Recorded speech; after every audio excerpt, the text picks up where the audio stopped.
How's it hanging, 2K heads? This is 2K Kingslayer back again with another NBA 2K18 offensive scheme tutorial.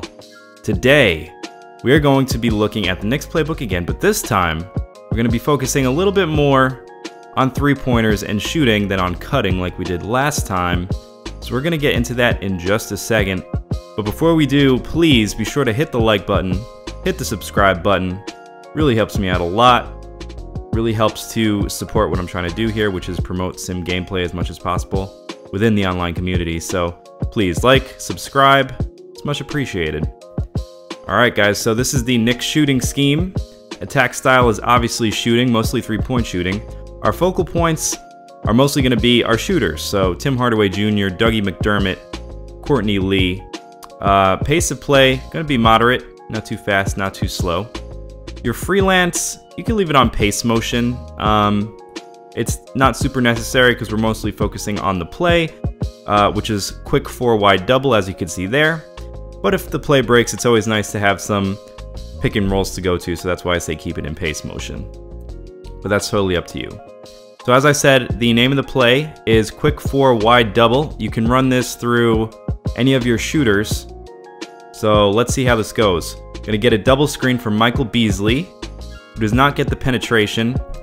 But one of those screeners was Tim Hardaway Jr., who dropped back and was wide open for a three-pointer. He actually got a second screen, as you could see, from Porzingis.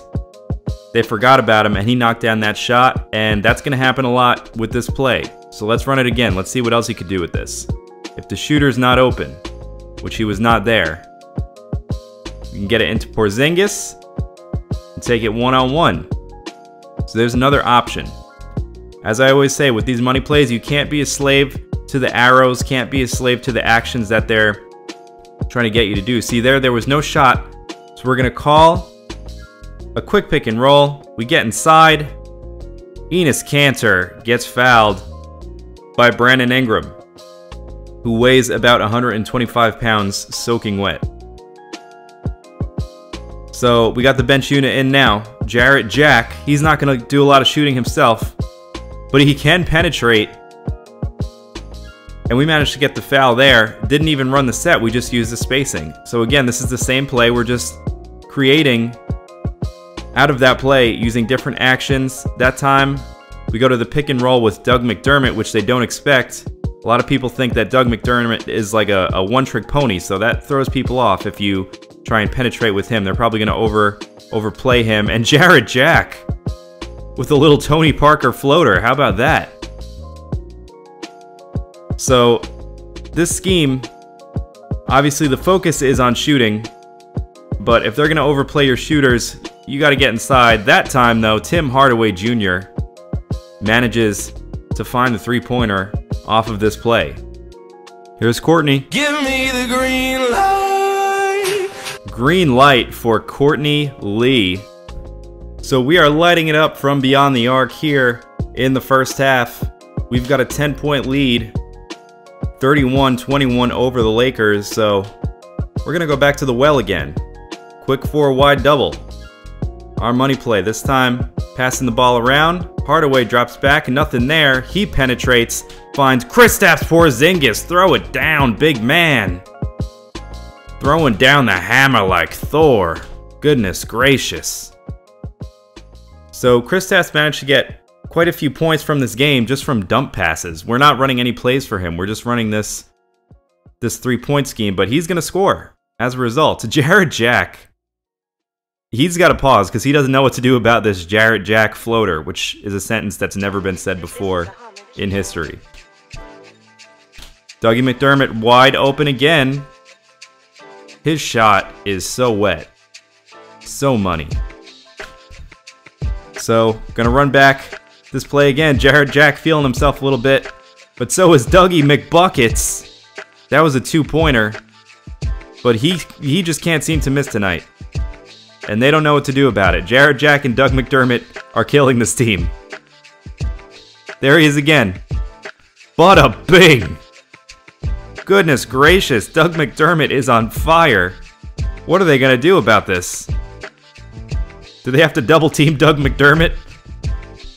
Is this a real thing that's happening? Jarrett Jack gets inside to Enes Kanter. That was beautiful ball movement. Again, looked like a different play, but it wasn't. We've been calling the same play all game. Just working the ball around and seeing what's available. McDermott step back.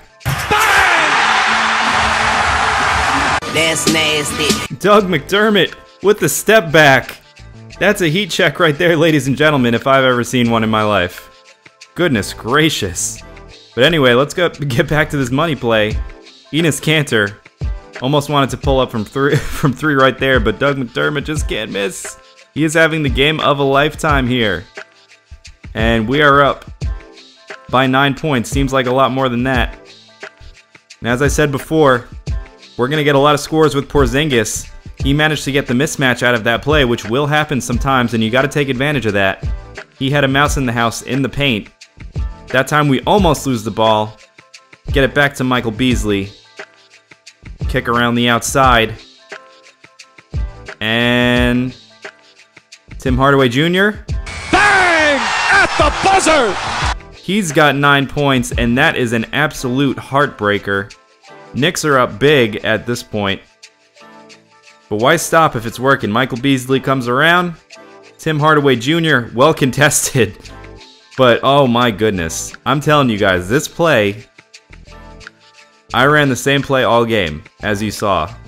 And we got 69 points. Hashtag nice.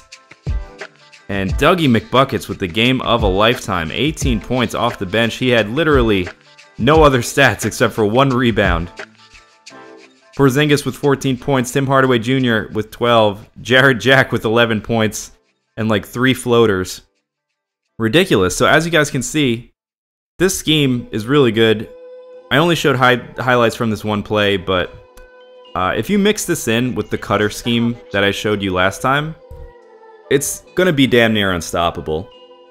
Because these are both kind of pick your poison type of schemes. And if you don't know what I'm talking about, go to my videos.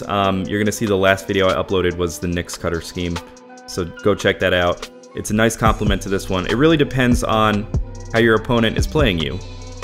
If they're going really ham and trying to run zone or something, you're not going to be able to run that cutter play, but this play will work against zone for sure. And on the other hand, if they're trying to overplay the three-pointers, you can run that cutter play that I showed you last time. So it could go either way with it. I really enjoy this play. It's in a couple different playbooks, so test it out online. Let me know how it goes. Again, guys, be sure to hit the like button, hit the subscribe button. Leave me suggestions below for future videos. And I'll be back soon. Happy gaming.